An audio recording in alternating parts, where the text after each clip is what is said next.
अधिकरण जब बना तो अधिकरण में क्या हुआ कि अधिकांश एसडीओस को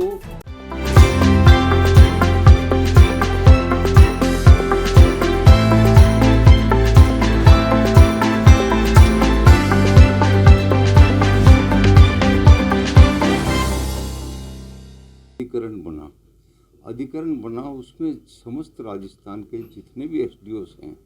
उनको वरिष्ठ नागरिक पालन पोषण माता पिता भरण पोषण अधिनियम 2007 के अधीन अधिकरण जो ट्रिब्यूनल बनाया उसका हेड तो है चेयरमैन कलेक्टर, और उसके अधीन जैसे अजमेर है तो अजमेर में ब्यावर है, केकड़ी है, किशनगढ़ है, ये सब वहाँ पे ये अधिकारी हैं। ये एक्ट इसलिए बना कि वृद्धजन जो 60 वर्ष से ऊपर हैं उनको पालन पोषण का निर्वाह भत्ता, जैसे कोई बच्चा अपने माँ बाप को निर्वाह भत्ता नहीं देता तो वो वहाँ जा कर के कर सकते हैं। पुलिस तो ऐसे करती थी कि जैसे पुलिस के पास कोई गया तो वो कहते थे भाई आपका सास बहू का झगड़ा है, आपके माता पिता से आपका झगड़ा है तो आप जाइए कोर्ट में जाइए, तो उनको वहाँ पे भी कोई रिलीफ नहीं मिलता था।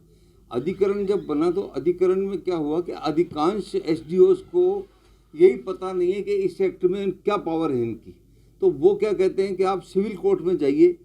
सिविल कोर्ट में जाएंगे तो सिविल कोर्ट का जो पालन पोषण अधिनियम या मकान संपत्ति का अधिनियम है उसमें कई टाइम लग जाते हैं, कोर्ट फीस लगती है। इस एक्ट में वकील करने की ज़रूरत नहीं है, आप एक कागज़ पे दीजिए और कागज़ पे कोई भी वरिष्ठ नागरिक जन के भाई मेरे पुत्र मेरी बहू या मुझे पालन पोषण नहीं दे रहे, तो वो अधिकरण का जो भी अधिकारी है एसडीओ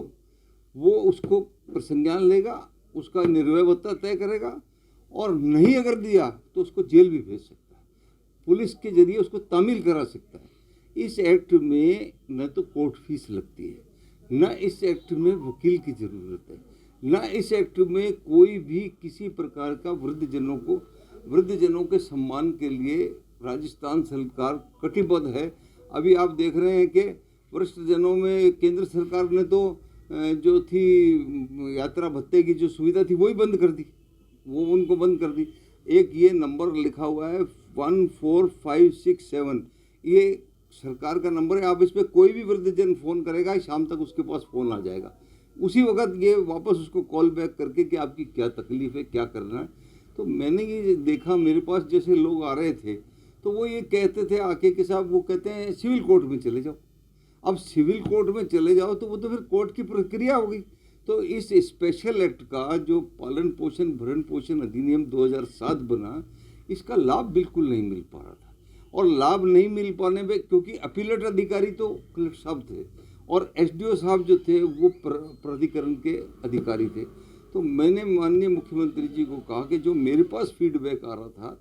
कि आज हमको राजस्थान का इन्होंने उपाध्यक्ष बनाया, तो मैं कई जिलों से पूछताछ करके, अभी के एक जयपुर का भी कल आया, दूसरे और भी आए, तो मैं ये कह रहा हूँ कि इनको प्रशिक्षण चाहे संभागीय स्तर पे दो और चाहे राजस्थान में ओटीएस स्तर पे एक बार, जैसे कि 33 जिलों के हैं तो आधे जिलों के बुला के कि भाई 15 जिलों के आ गए, इनको एक्ट पढ़ा के इनको उसे इस एक्ट का एक रिफ्रेशर कोर्स, जैसे पुलिस में या अधिकारियों के समय समय पर मीटिंग्स होती रहती हैं, लॉ एकेडमीज की मीटिंग होती रहती है, इनको एक्ट को पढ़ाना पड़ेगा, इनके साथ इनके कर्मचारियों को पढ़ाना पड़ेगा। कर्मचारी इनके पास कोई इस एक्ट से संबंधित फाइलों का संधारण करने के लिए कर्मचारी भी नहीं, मतलब जैसे आज आपने अभी एसडीओ को दिया तो वो फाइल का संधारण करके उसका एक अलग विंग हो कि ये तारीख इस पे गई, ये इस तारीख पे गई। अब कई बार जैसे कि 3 बजे से 5 बजे का टाइम रखते हैं, वहाँ बैठने की सुविधा ही नहीं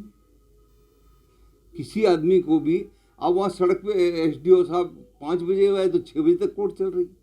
तो मेरा ये इनसे मुख्यमंत्री जी से निवेदन है कि इनको प्रशिक्षण शिविर लगाए जाए,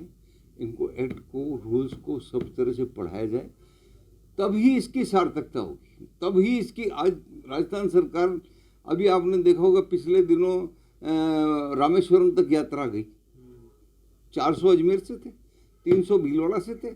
300 चित्तौड़ से थे, 1000 आदमियों को 7 दिन की यात्रा में मदुरई और रामेश्वरम लेके गए वो, और ले जाके घुमा के उनकी धार्मिक यात्रा पूरी करा के वो लेकर के आए। तो ऐसी परिस्थिति में जब सरकार इतना कर रही है तो ये तो एक ऐसा एक्ट है कि मतलब किसी भी वृद्धजन को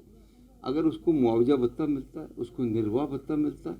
तो अगर वो 1 महीने दे के बंद कर दिया तो वो जाएगा फिर, तो एसडीओ को पावर है कि उसकी संपत्ति कुर्क कर सकता है, उसको जेल भेज सकता है, पुलिस से उसकी तामील करा सकता है। इस उद्देश्य को दृष्टिगत रखते हुए मेरा ये उद्देश्य था